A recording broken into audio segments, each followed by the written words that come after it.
Me presento, mi nombre es Manuel Ibarrola, soy médico neumonólogo de San Pedro Güemes.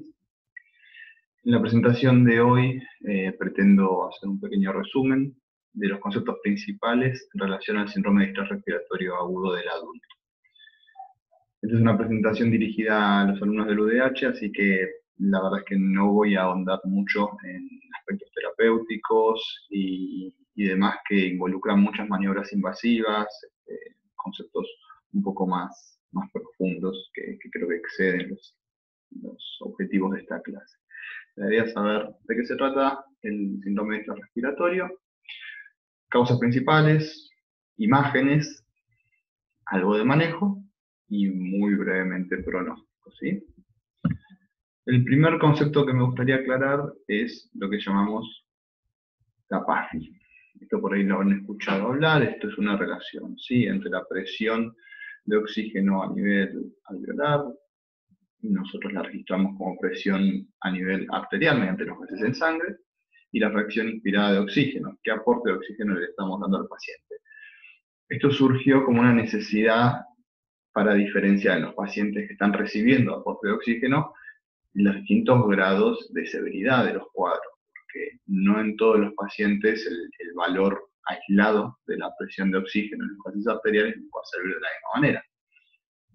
De esta manera no es lo mismo un paciente que esté respirando aire ambiente, o una concentración del 21% de oxígeno, que un paciente que esté con un aporte extra de oxígeno, ¿sí?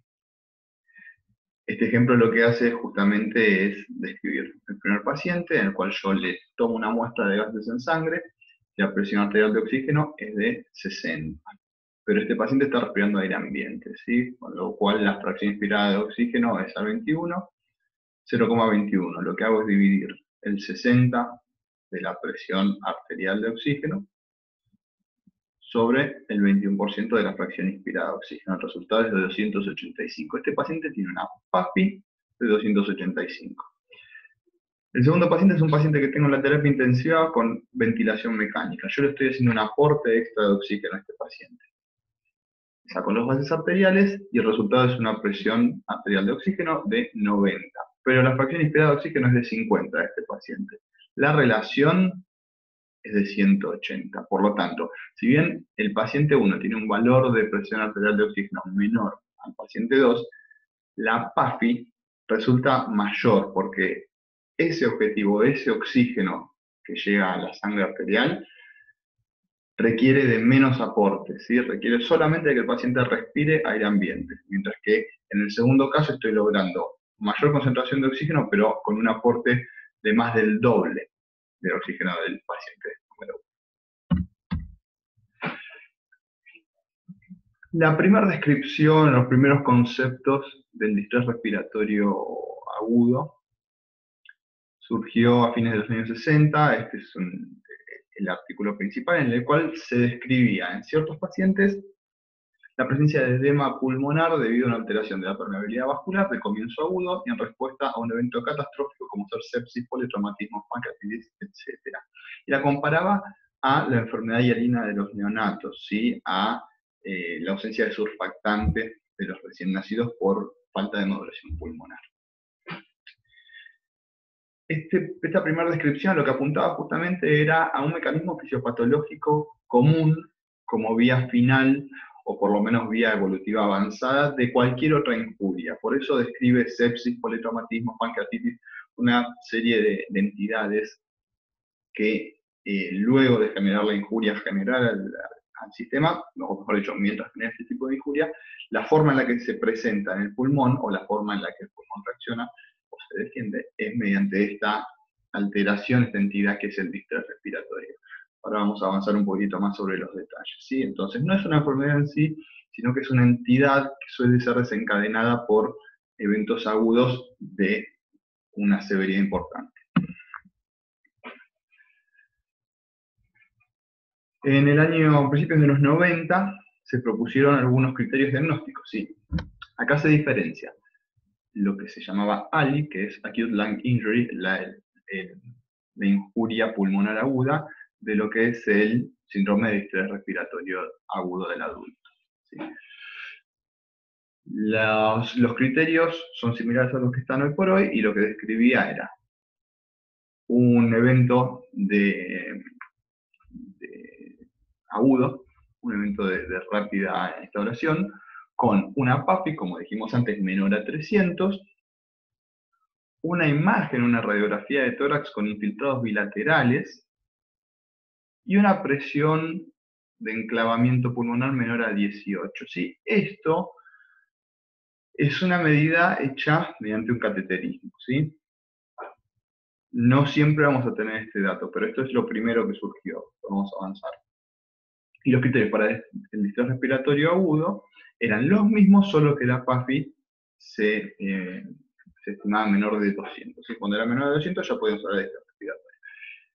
¿Qué pasaba con estos criterios? Estos criterios tenían un rango de severidad bastante amplio, ¿sí? Entonces la estimación de la severidad era un poquito variable, ¿sí? De la misma manera, según caía en uno o en otro, la mortalidad era muy variable. Y, por otro lado, no siempre tenemos la disponibilidad de realizar un cateterismo para medir presiones pulmonares, con lo cual no vamos a dejar de diagnosticar un cuadro tan severo simplemente porque no tenemos la medida de las variables hemodinámicas.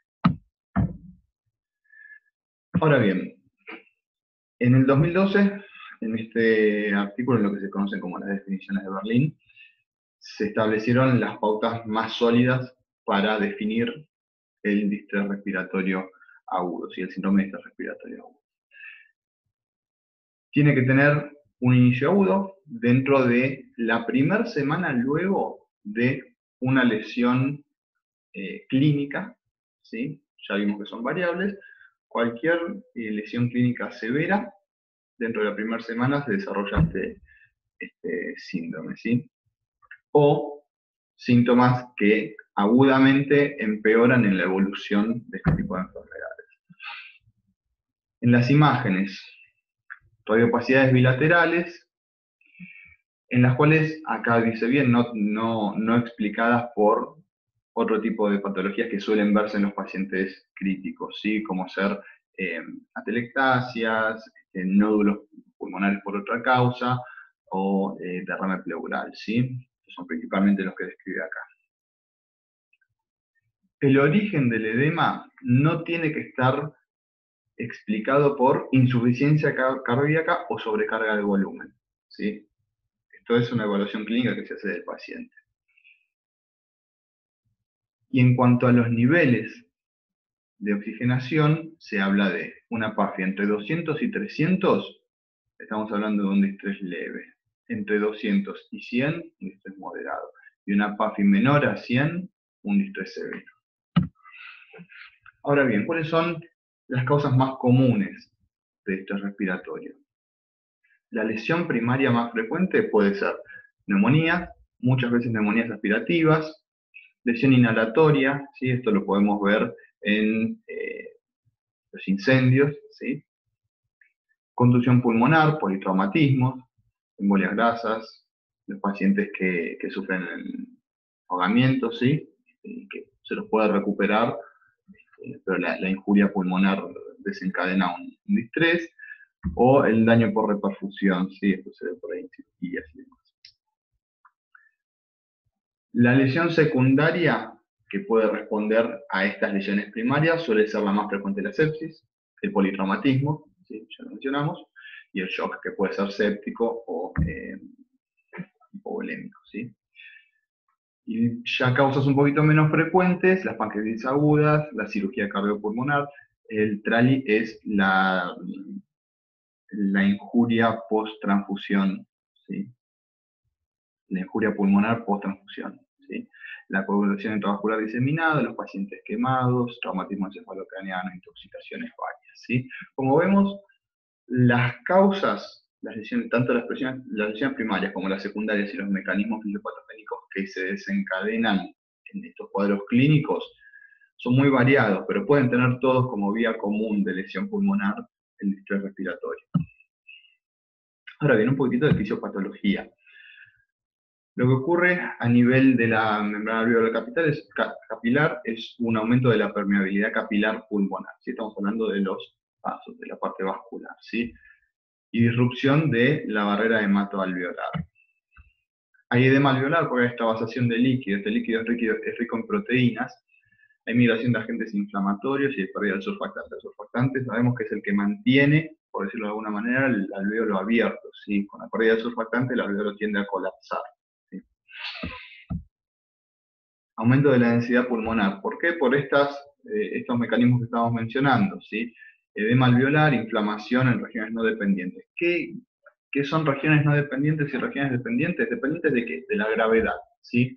Y esto principalmente de lo que habla es de la perfusión. Un paciente acostado va a tener mayor perfusión en las zonas dorsal de los pulmones, ¿sí? Entonces, tenemos aumento de la densidad pulmonar por edema alveolar en las regiones no dependientes, generalmente en las zonas ventrales de un paciente en decúbito dorsal, y pérdida de aeración y colapso en las regiones dependientes, justamente por el peso de los mismos órganos. Y esto responde un poco a dos mecanismos principales. Uno es el paciente acostado, en decúbito dorsal, el peso de las estructuras mediastinales, principalmente del corazón, va a generar un leve colapso de las zonas dorsales del pulmón, ¿sí? Y por otro lado, el contenido abdominal a nivel subdiafragmático va a colapsar la parte de tejido pulmonar que está entre la zona posterior del diafragma y la columna dorsal, ¿sí? Esto es una curva muy sencilla, ¿sí? Lo que estamos hablando es que al aumentar la presión hidrostática, el líquido extravascular va aumentando, pero cuando tenemos la permeabilidad aumentada, que es uno de los mecanismos fisiopatológicos de esta entidad, a menores presiones, ya tenemos elevación del volumen de agua extravascular, ¿sí? Tenemos mucho edema. Y cronológicamente, a medida que pasan los días, el distrés respiratorio evoluciona con dos fases claramente distinguibles, que son la fase exudativa y la fase proliferativa. La fase exudativa está principalmente caracterizada por el edema, por las células proinflamatorias en la luz alveolar, por la pérdida de surfactantes, por las membranas hialinas, que son proteínas en el líquido. A medida que esto avanza, las células proinflamatorias comienzan a secretar citoquinas y diferentes moléculas que lo que hacen es desencadenar un proceso de cicatrización, por decirlo de alguna manera, que lleva a la fibrosis, ¿sí? Una inflamación ya un poco más crónica a partir de la primera semana, donde el tejido empieza a fibrosarse, ¿sí? Tenemos acá un gráfico de un alvéolo normal, con el espacio alveolar, con algunos macrófagos alveolares en el interior, la pequeña capa de surfactante presente está pisando todo el interior del alvéolo, el monocito tipo 1, el monocito tipo 2, y el capilar indemne, con un intersticio delgado, ¿sí? Durante la fase aguda de la injuria pulmonar, ¿cuáles son los elementos que cambian? Las células tipo 1 empiezan a sufrir un proceso de apoptosis, los capilares aumentan su permeabilidad, entonces tenemos edema intersticial, con pasaje de líquido y células proinflamatorias al espacio alveolar. Estas son las moléculas que estaba hablando hace un ratito, que empieza a secretar el neutrófilo activado. El surfactante es desplazado de alguna manera por una membrana hialina, ¿sí? Una sustancia proteinácea. El surfactante se desactiva y el alvéolo, por un lado, se empieza a llenar de líquido, de agentes proinflamatorios, y empieza a colapsar porque no tiene el sostén del surfactante. Esto se ve en la microscopía electrónica. Esto es un tejido pulmonar normal, paredes alveolares finas y alvéolos aireados, ¿sí? A medida que esto avanza, podemos ver ya el material proteináceo dentro de la luz alveolar, las paredes alveolares que empiezan a engrosarse con depósitos de fibrina y edema, ¿sí? Y en la fase proliferativa, ¿qué es lo que ocurre? Dejamos avanzar esta secreción por parte de las células proinflamatorias de estas citoquinas, de estos agentes profibróticos, y empieza el depósito por parte de los fibroblastos de fibronectina y colágeno tipo 1 y tipo 3 principalmente, ¿sí? Esto lo que genera es un engrosamiento de la pared alveolar con pérdida de todo su contenido, de colapso, y esto mismo ocurre en el intersticio, ¿sí? Empieza a generar un pulmón más rígido, ¿sí? Con menos compliance. Estas son algunas imágenes de lo que van a encontrar. Como van a ver, estamos hablando de pacientes en terapia intensiva, pacientes monitorizados, en este caso pacientes politraumatizados, ¿sí? Infiltrados algodonosos y radiopacidades difusas, bilaterales, de base a vértice, de aspecto algodonoso, ¿sí? Algodonoso, pseudonodular, de una distribución que no está bien definida en una zona topográfica, sino que se distribuyen de base a vértice, ¿sí? Esto es todo líquido que se está acumulando en los pulmones. Lo mismo, pacientes en terapia intensiva, infiltrados bilaterales, ¿sí? Radiopacidades algodonosas. Tomografía computada. ¿Qué es lo que vamos a ver en la tomografía computada? Este patrón es lo que llamamos patrón en vidrio esmerilado o vidrio deslustrado. ¿Qué caracteriza el patrón en vidrio esmerilado? Que es un aumento de la densidad, lo vemos más blanco, ¿sí? Líquido, pero a través del vidrio deslustrado, del vidrio esmerilado, podemos ver las estructuras normales del pulmón, principalmente los vasos, ¿sí? Distinto de una consolidación sería todo blanco y no podríamos distinguir vasos de otro tipo de tejido. Ahora, ¿qué es lo que ocurre? Este paciente, como vemos, tuvo un politraumatismo, tiene enfisema subcutáneo severo, ¿sí? En toda la pared torácica, hasta los brazos tiene. Esta es una primera fase de edema, la fase exudativa, y esto es lo que explicaba hace un rato de el efecto de la gravedad, ¿sí? Todo el líquido empieza a acumularse en las zonas dorsales. El paciente acostado largo tiempo, está en una terapia intensiva, y tienden a colapsar por efecto de la gravedad, por efecto de la acumulación de líquido y la pérdida de surfactante, primero los alvéolos de las zonas dorsales, ¿sí? En la microscopía electrónica, bueno, acá repetimos un alveolo normal, paredes finas, aire en su interior, fase exudativa, empiezan a haber células dentro del espacio alveolar, ¿sí? Engrosamiento por edema de la pared alveolar, del intersticio. Fase proliferativa, empezamos a ver fibroblastos, células que empiezan a secretar ya el tejido fibrótico de la fase final. En cuanto al tratamiento, vamos a repasar algunos conceptos como para que tengan una idea general, pero el principal manejo de estos pacientes tiene que ver con el sostén mientras se soluciona la causa desencadenante. Y esto incluye un montón de variables que tienen que ver con la ventilación mecánica. No vamos a entrar en detalles. El primer concepto es que ninguna droga demostró un claro beneficio. Se han probado agentes antiinflamatorios, se han probado algunos antimicóticos como el ketoconazol. Ninguno de ellos demostró un claro beneficio, una mejoría clínica ni mejoría en la sobrevida de estos pacientes, ¿sí?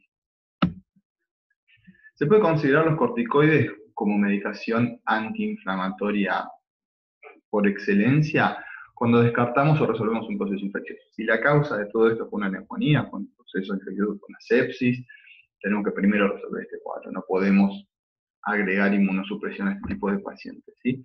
Si la causa es un politraumatismo, podemos tenerlo en consideración.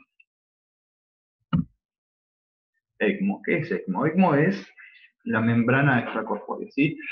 Un pequeño concepto para aclarar un par de cositas. Así como una máquina de diálisis reemplaza la función de los riñones, la ventilación mecánica, el respirador artificial, lo que uno conecta a un paciente intubado, no reemplaza al pulmón. A lo que reemplaza es a la bomba, ¿sí? A la bomba torácica, a la caja torácica, al diafragma. Lo que hacemos es, mediante la ventilación con aire a distintas presiones, distintos volúmenes, movilizar el pulmón para que entre oxígeno, se haga dióxido de carbono, y lo que reemplazamos de esta manera es la caja torácica. Pero no estamos reemplazando la función del pulmón. Si el pulmón está lesionado, si el pulmón no es incapaz de realizar el intercambio gaseoso, yo eso no lo voy a reemplazar con un respirador artificial, sí, con la ventilación mecánica.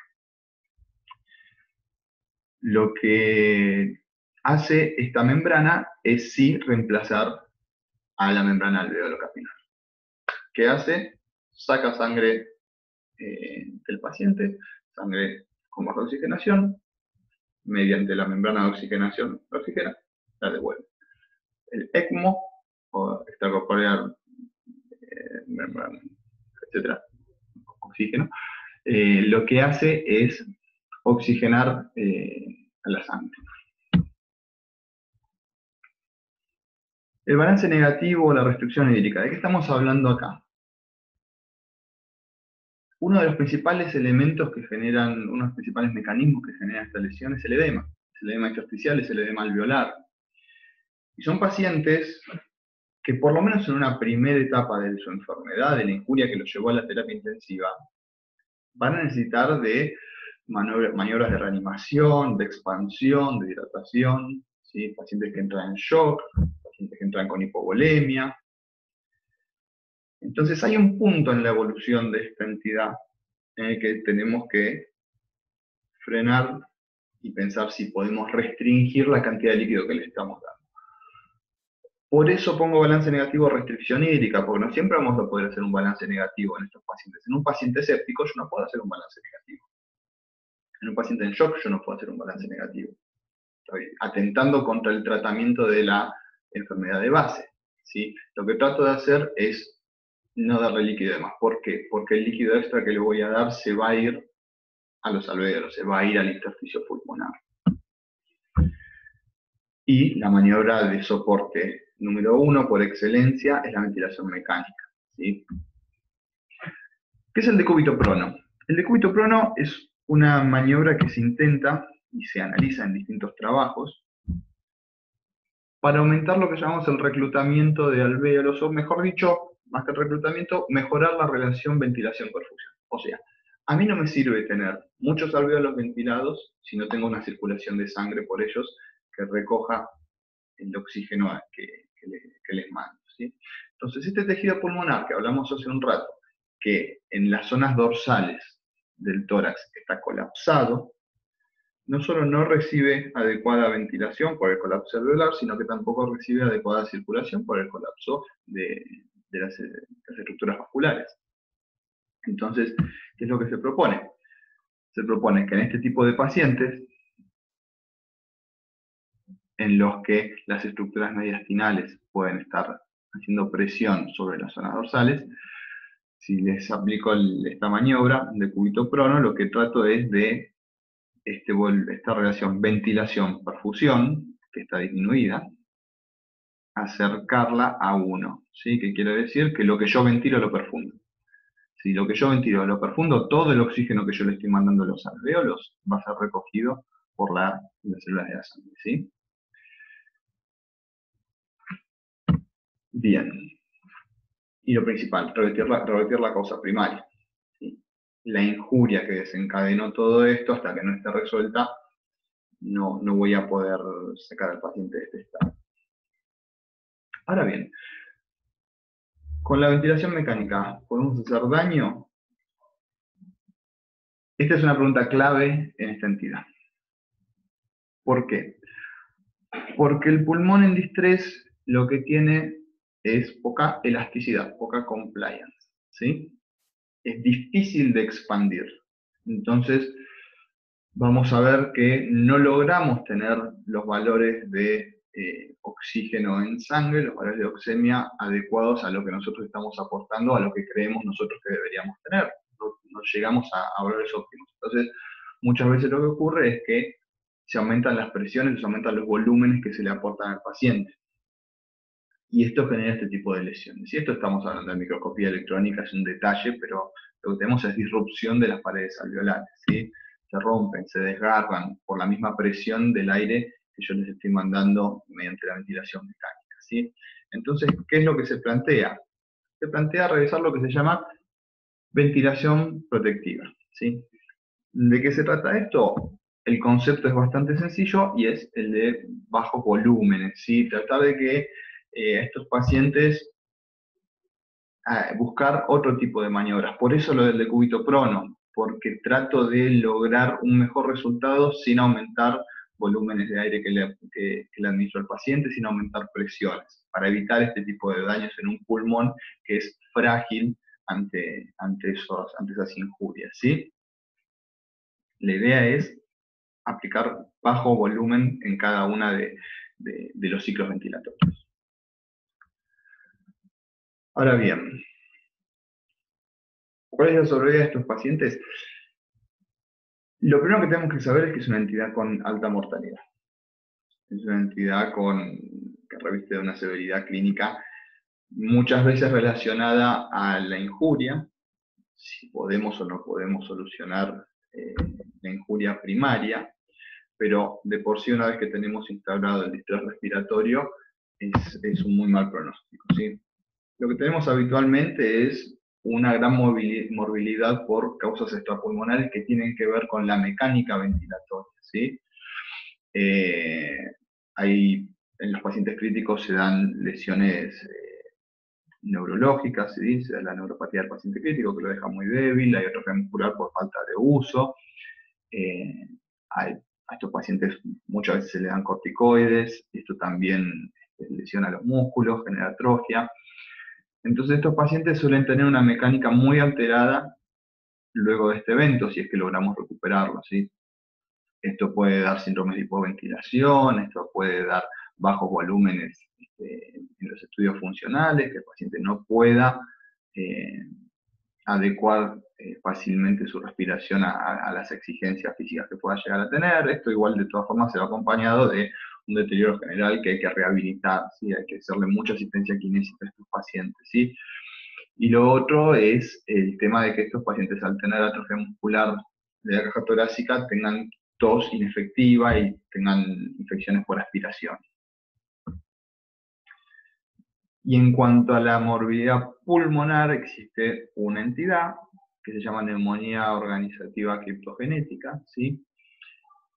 Que son imágenes tipo consolidativas, que se generan por una afección inmune, que responde, al igual que el distrés, a distintos tipos de injurias y causas, pero la gran mayoría es desconocida, pero en la evolución dentro del año de estos pacientes el 5% puede presentar, ¿sí? Esta es una entidad que se trata con corticoides, corresponde a mecanismos inmunes, ¿sí?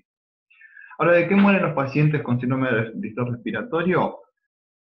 El 70% aproximadamente de eventos infecciosos, de sepsis, por un lado por el hecho de estar internados en terapias intensivas, de estar ventilados mecánicamente, lo cual aumenta considerablemente la colonización y por lo tanto la infección por patógenos respiratorios, en su gran mayoría, mejor dicho, con mayor frecuencia patógenos intrahospitalarios relacionados a la ventilación en las terapias intensivas, que suelen ser patógenos más resistentes a los tratamientos antibióticos habituales y en muchas ocasiones más agresivos, ¿sí?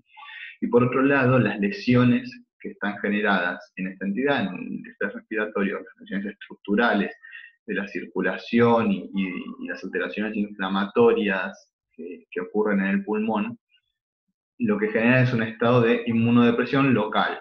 El pulmón no cuenta con los mecanismos habituales para defenderse, con lo cual el riesgo de infecciones respiratorias, de neumonía, es aún mayor. El 16% fallece aproximadamente por fallo respiratorio, ¿sí? Entonces vemos que en realidad es más frecuente que este paciente se vaya complicando con infecciones respiratorias, que eventualmente lo puedan llevar a un fallo, más que directamente el distrés lo lleve al fallo respiratorio agudo y la muerte, ¿sí? Les dejo mi correo electrónico, me pueden consultar. Estamos tratando de fomentar un poco este tipo de difusión de las clases para que ustedes puedan verlas con tiempo en su casa, poder escribirnos y venir un poquito más a los prácticos y evacuar sus dudas ahí, sobre todo porque creemos que las actividades prácticas por ahí son actividades a las cuales les pueden sacar un poquito más el jugo. Así que les agradezco, espero encuentren lo que necesiten acerca del tema y cualquier duda, les repito, me pueden escribir al mail.